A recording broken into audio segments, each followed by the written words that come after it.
And welcome back to Prop by the Bar, episode 21. Gareth, happy 21st. I'm glad to be 21 again, Mike. It's no problem at all.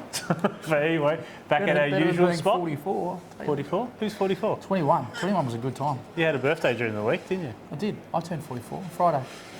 Yep. I want to be 21. Try to ignore it. That's what I was trying to do on Friday. Pretend it wasn't my birthday. People kept reminding me. Thank you, everybody who reminded me. It's not about you, Gareth. We're back here at Geelong CBD, and thanks to Johnny for having us as per usual. Now, we've got a great little episode. We've actually got a different format this week. We're actually going to roll our interview and possibly our real estate fails all into one segment. It's sort of right that we do that, I think. Well, just to give you a bit of a precursor, we have a gent that made national headlines trying to sell his own home, so you can probably get a feel for where that's going to imagine how well that went with Mike.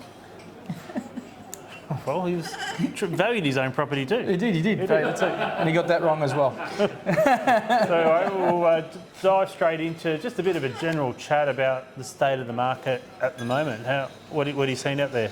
First of all, house prices have remained stable or actually increased a little bit. We've got a couple of really good sales in Geelong West that have happened, really holding values around 1.5 to 1.7 sort of values for renovated Kel bungalows around Geelong West. So there's been some really good sales in amongst that, which show growth for that suburb, inner suburb. There just isn't much on the market. There's about 30% less stock compared to this time last year, which there was less stock on than traditionally is. And that's nationwide, and that's what's holding the property prices up. In fact, there isn't as much stock, keeps the demand for them, because the demand's off as well, but because there isn't as much stock, it's keeping the prices up, it's keeping things ticking over. And it's always, whenever you go into a new cycle of a new market, which I think we're into now, you get a period of stagnation. And that period of stagnation, I think, might be a little bit elongated this time. But I think, what keeps happening, like this 12th reserve rate so increase, cash rate 4.1% now. Another one more than likely for next month. The fact that these keeps getting announced, this negative stuff, it just keeps dragging that stagnation out, I reckon. Well, job numbers come out a couple of days ago and they've fallen again, so it probably indicates that we're definitely getting another interest rate rise in July. Productivity is way off as well. I mean, the government is not talking to the RBA or one or the other, because the government keeps doing things to, like lifting the minimum wage number, right? And by doing that, it completely contradicts what the RBA has done by tightening up the interest rate. So the government and the RBA aren't working together to beat inflation, and as a result, inflation's beating them.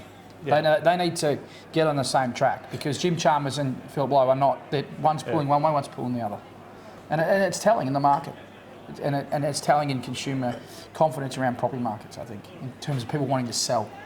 You're a good mate, Philip Lowe. Yeah, I love Philip Lowe.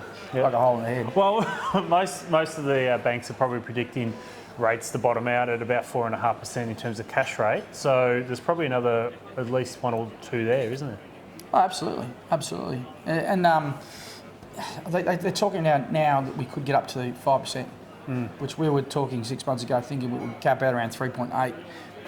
That's about where we are now. So if there's more to come, it's a bit scary, to be honest. It's a bit scary how people are going to afford that over the short term, because it will be a short-term pain. I think it'll come back and rest at, mid-3s or 3s, but it's going to go up and kill this inflation spike first. Yeah, what's also is scary, that there's a report that they reckon international migration could cause major housing shortage by 2028, which we already do have shortage, but they're talking us being short 62,000 dwellings. Well, to give you an idea of how significant in Victoria, that is, the federal government just went out and announced $2 billion towards social housing, right? Now, my calculation says that to construct an apartment, say they're all going to be apartments, $8,000 a square metre, right? That's only about 4,000 apartments they can possibly build at an average size of about 60 square metres. So the government's just contributed $2 billion. They're going to build, say, at the best case, about 4,000 apartments. And for social housing, there's 60-odd thousand people, not even touching the sides. And the other part of it is the government. This is where the government and the RBA aren't working. The government aren't shutting the borders. There's been 2,000 people arrive on temporary visas and in the last month, over and above the projection of 700,000 working visas. So they're talking an immigration number of over a million people now, just this year. That's massive. When we in past would be likely to get 250 to 300,000 in a year, this year we're going to get 1 million people. And where are we going to house them? Because rents are already out of control. I can't see rents getting back into control now.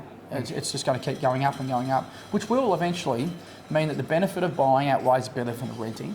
So that whole state government putting a pause on essentially the heights and development for 2 years makes absolutely no sense whatsoever when we had momentum. What do you think about Tim Pallas coming out and saying that he's going to put a cap on rents increases across the board in Victoria?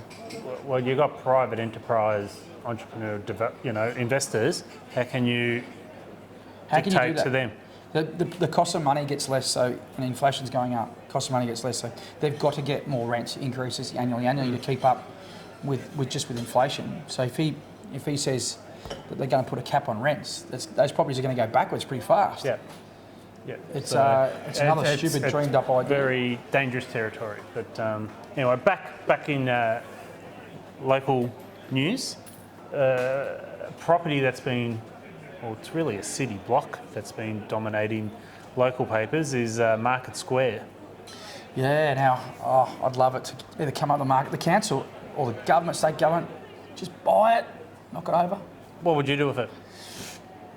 Two things. If I owned it, from an investor point of view, I think actually what's there is a fairly significant bit of infrastructure. I'd turn all the shops facing out to start with, right? So that there's, so instead of being an inclusive type mall, it becomes exclusive. I'd open up the middle parts to more markets, if you like, food markets, fresh food and stuff like to drag people through there. But to start with, open it out. As a minimum, just to cut the shops, open them up to the outside, change the ingress and egress to get into the place for goods and food so that they're not going through the main square, town square, and try and attract some hospitality in there so that they get some vibrancy. I mean, I look at it a bit like, I think you go down to Las Vegas when I went over to Las Vegas, and there's a strip there. You still allowed back there? Oh yeah, only just. I nearly got robbed there. It's crazy. There's a strip there, a shopping strip. It's quite famous, and you go down this one. There's restaurants either side. Something. Anyway, there's restaurants all the way to the side. There's lights through it. It's beautiful. It's not much. Doesn't look dissimilar to Market Square, how Market Square could be, but we just don't use it very well. Yeah. Best case scenario would be knock it over. Yep. Minimum, turn the shops out. Best case scenario, knock it over. Make a public park, a public realm. Yeah, I agree. There's opportunity, and it's too important. It's right in the centre of the city. If you think about how much money they've pledged to renovate Geelong and fix up Geelong, that wouldn't cost, there wouldn't be a huge proportion of that to go over and buy that. And the state would be stuck with a very wealthy asset. Like, you're not losing that money. You go and buy that damn thing, what would it be, 30 million, 40 million or more? I think more. I think the convention centre site sold for about 54 million. And this is probably twice as big as that. I don't know how big it is, but yeah, I mean, it was a $50 million purchase by the state government. I reckon they should do it. I think they pledged 250 million or something, didn't they, to fix up? I think it would just unlock the centre of the city. I think it's fix a lot of problems. It's the most important site in Geelong. So we'll see what happens there. So we've talked about some tight stock levels. Yep. There's been a couple of good sales, notable sales. There's a good commercial sale. Yep. Can't mention who bought it yet. I think that'd be bad, but there was a sale on Mallet Street here. It was in the paper, so we can say it. So Bill Votsaris bought this property on Mallet Street. Yeah. And it backs onto Denny's Lane, which for him means he can open up the lane, that sort of stuff. I think it's a strategic purchase for him, but he paid $3.5 million for it, which is definitely the upper end. It's putting your underlying land rates at 4,500 square metre or something. But what it does though, his plan is for more hospitality and to create food hall in the paper, which would be fantastic. Which would be great, and will really create traffic flow from Mallet Street. I was a bit surprised he didn't announce another rooftop bar. Another rooftop? We've got about 10 going up and not one of them's opened yet. But I'm hanging out for the gondola to take us between the rooftop bars. You're still stuck in Vegas, I still want Vegas. Yeah. A gondola to take us between the rooftop bars. How good would that be? Just get on and get off. You can keep your bottle of wine the whole way around. Be awesome. There's other sales. It's really been thin on the ground, hasn't it? Yeah, there's not much going on. I think we're getting towards the end of the financial year at the moment. People are looking consolidating at the moment. I think that the banks and all that sort of people are looking at, where people's positions are with this new interest rate. So I'm not really surprised that we are where we are. Well, investment stock's getting harder and harder and harder, isn't it? Because vendors don't really want to meet the market in terms of yield. No, and it's pretty hard when the yields, pushing back up. So that they've bought their properties at 3.2%. Now they're at 5%. So they've actually lost value in those investments. So it's been pretty tough for investors, and I think this market will stay a little bit tough for investors for a little while. Yeah, I think there's some good purchases. There's some good opportunities amongst it all. What do you reckon spring looks like? I would hope that we're in more of a recovery mode. I think residentially, I think we're waiting for spring.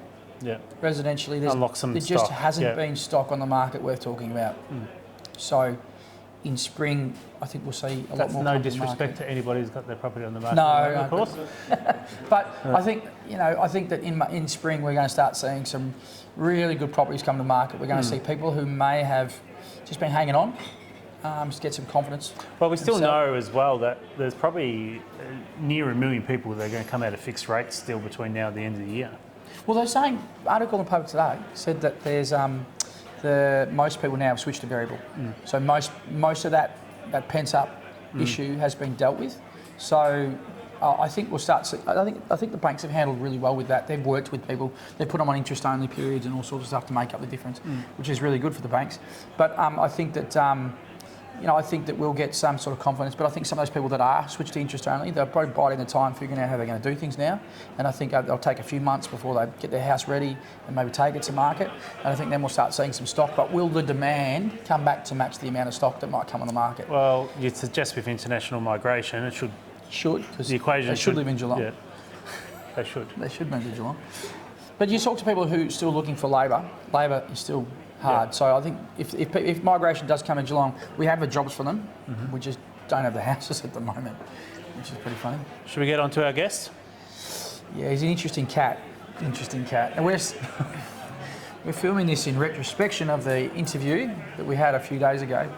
And I'd probably like to use this opportunity, which I should have done at the MC of the Lazarus Lunch, to apologise for any profanity or language or other remarks that he may have made that people may have taken offence to. We thought we had vetted his material, and it turned out he went with different material that may have left us a little bit embarrassed, but we are very apologetic to people who came along to the lunch. He is a funny man though, and I think you'll find this next segment pretty funny. I love seeing him go up against Mike, so let's just go to it. Let's go.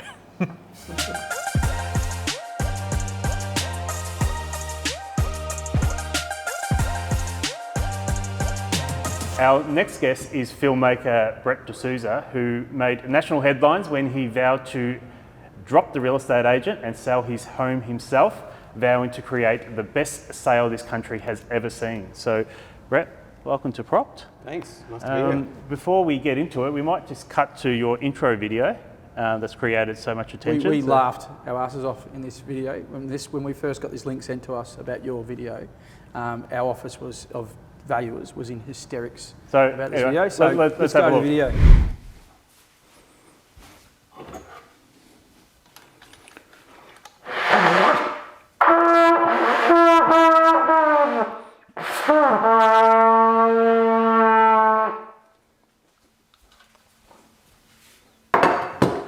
Six Walton Street, Brunswick. It's an amazing house, an amazing area. Right in the middle of Sydney and Lygon Streets. You got pubs, cafes, bars, Barclay Square, Bunnings, the pool, all within walking distance. It's like 47 gyms around here. Lots of barbershops, I don't know why, but there is. It's a tiny dead-end street, no through traffic. Quiet as a mouse, safe as houses, I don't know. Safe. You can block off the street for street parties. It's amazing. I'm very, very lucky to live here. Unfortunately, I need to sell it. I can't afford it anymore. My interest rates are about to go through the roof, and when they do, eek. The other thing is my son goes to school on the other side of town, 25-minute drive away. And I think I want him to be closer to his mates, and I want him to be able to walk to school and all that sort of stuff. So to go. It hurts though, because I put my heart into this place. I did. I was on the tools for most of the renovation, all of the renovation. Don't buy hammers from $2 shops. That's what I learned. I even put the ducting for the heating and cooling, zoned heating and cooling, in the ceiling. I don't have the flexibility to be crawling around in roofs. Oh, I should probably talk about the elephant in the garden. I don't want nobody else but you. No one treats me. That's right. 300 plus this year, easy 300 plus. And I don't know, some people say they only fruit every 2 years. That's rubbish. They fruit every year, the fruits. And they only ripen when you take them off the tree. So you can just leave them up, you get a year's worth of avocados, year's worth. But you know what, despite all of this, despite that area over there, all this, central bathroom, all that sort of stuff, I've just had to take money out of my mortgage to pay my mortgage. Mortgage stress is real, it is. It's a real thing, it's an actual thing. But here's the problem, I hate real estate agents. I do, I think they're shiny suited charlatans. It only takes 6 weeks to get your real estate license, and then they want 2 to 3% of the house sale price. What? A conveyancer costs $600. So are they just taking pictures and putting them online for all that money? Really? The whole real estate industry sucks, because here's how it plays out from the other end. You find a house that you like, you love, you get emotionally attached to it, you start moving your furniture into place, you look into buying a new fridge, and then you know what? You go to the auction and it goes 200K over the advertised price to some cashed up baby boomer that buys houses for sport. And it breaks you. Back to square one. I'm going to take that 2% that I would have thrown away to the real estate agents, I'm going to put together a little team, and I'm going to sell the house myself. But you don't shake up an industry by walking the same road as them, do you? No. I'm going to have to be bold, innovative. I'm going to have the greatest house sale this country has ever seen.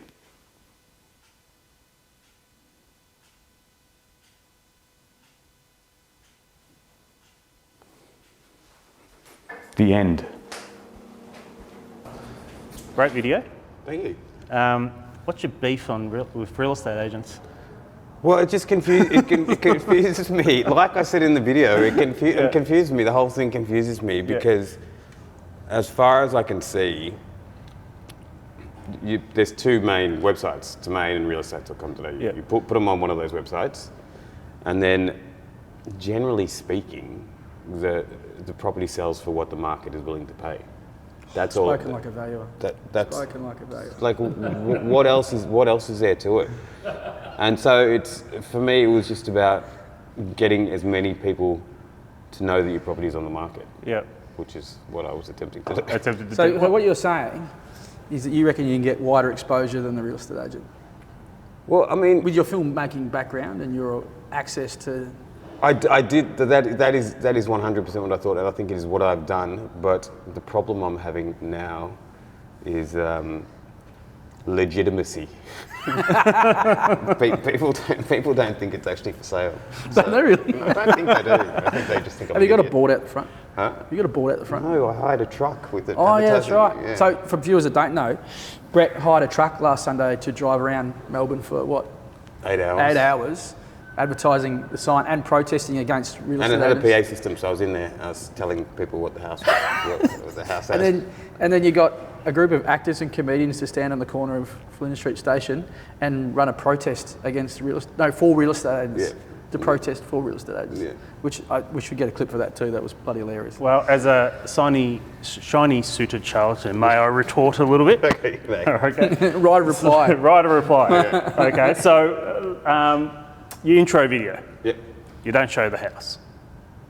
Yeah, because I hadn't cleaned it. I must say, your musical intro was both inspirational and I love that you breathtaking. didn't bother making the bed. Yeah.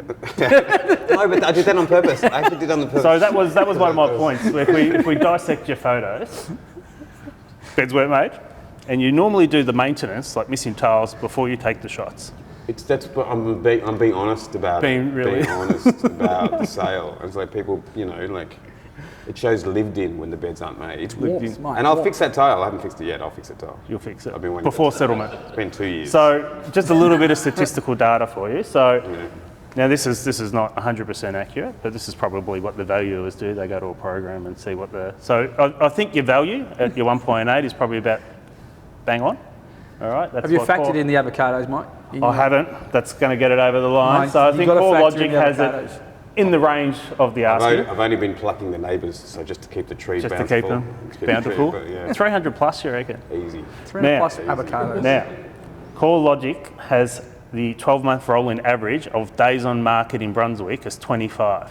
Yeah. You know how many days you've been on market? Surpass that. Today's 42. No, I haven't done an open inspection. good Don't we argument. count that from the day of the open inspection? Is that when we count it? When do we start? When does that start? Tell us You know what you should reply with is how much commission will you save over? That's a lot of money over 25 days. I'd be happy with that. No, I mean, it's extended. It's going to be an extended marketing campaign. let's get some professional photos and get it looking. Yeah. Okay. But I mean, did you not like the photos? I mean, No. I love them. I love them. They look like mine. You know, when I do valuations, I take photos, and my dog normally comes with me, and half the time he's in the middle of the photos. They were You've gotta iPhone make it photos, real. weren't they? they were, I think. Yeah. They were iPhone photos. What's some of the I attention? did have some lights though. I did have some. You do have some lights, yeah. So what's the inquiry been like? There was a couple at the start. And then the more videos I make, the less I get. Is it a problem? The videos are hilarious, but is it a problem of returning the phone calls, or is it access to you? Yeah, because I'm making the film, so I don't have time to respond Answer to the calls. respond. I mean, but so the next stage is open for inspections after this last marketing campaign. I want to come to your first open, I reckon. Yeah, it'll be because hilarious. I'm going to have a coffee cart. Coffee cart. Coffee yeah. cart. Yeah, I'm going to have some, You will have some to, local you'll produce. have to wear a jacket and pretend to be Local- aged. If you're going to have a coffee cart, Would you Well- auction it and stand up as the auctioneer? yes. If it's not legal though, is it?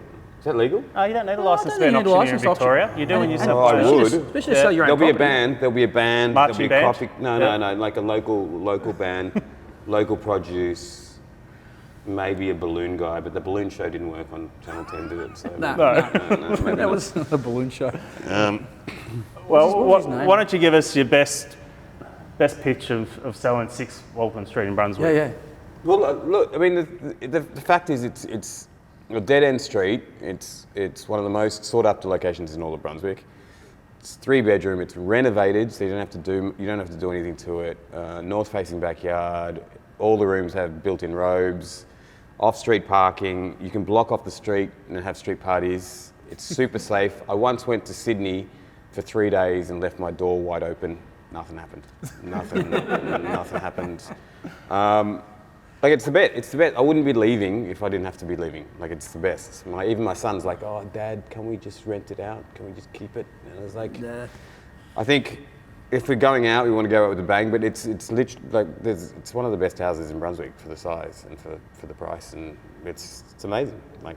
Well, I personally think you've done a great job, and I love what you're doing. I think it's bloody hilarious, and it's It's great. certainly So- given us a lot of laughs down here. But I also wanted to say that you've also come down here today to do the MC, the Lazarus function Yep. that's on today. So thank you very much for coming and doing that. We're looking forward to having a bit of fun with you this afternoon. Well, Brett, we wish you luck on the sale. Go to domain or realestate.com and check out 6 Walton Street in Brunswick. And let's look forward to the greatest sale this country has ever seen. So all the best with the sale, eh? Thanks, man. 6waltonstreet.tv for the videos, if you're going to go there.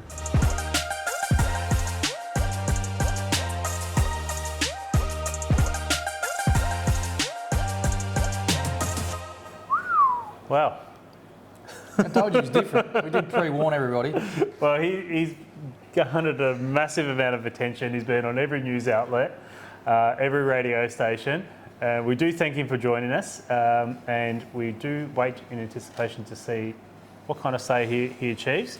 But on a serious note, he did come down here and also MC. I think out of more things, he might have highlighted why you probably should appoint an agent, Mike. But before we stop talking about it, I think firstly the fact that he didn't make any of his beds in the shots. Yeah. The house was just like, it was presented very poorly right through, and I think perhaps he might have no time to answer the phone, no time to create opens for inspections. Yeah.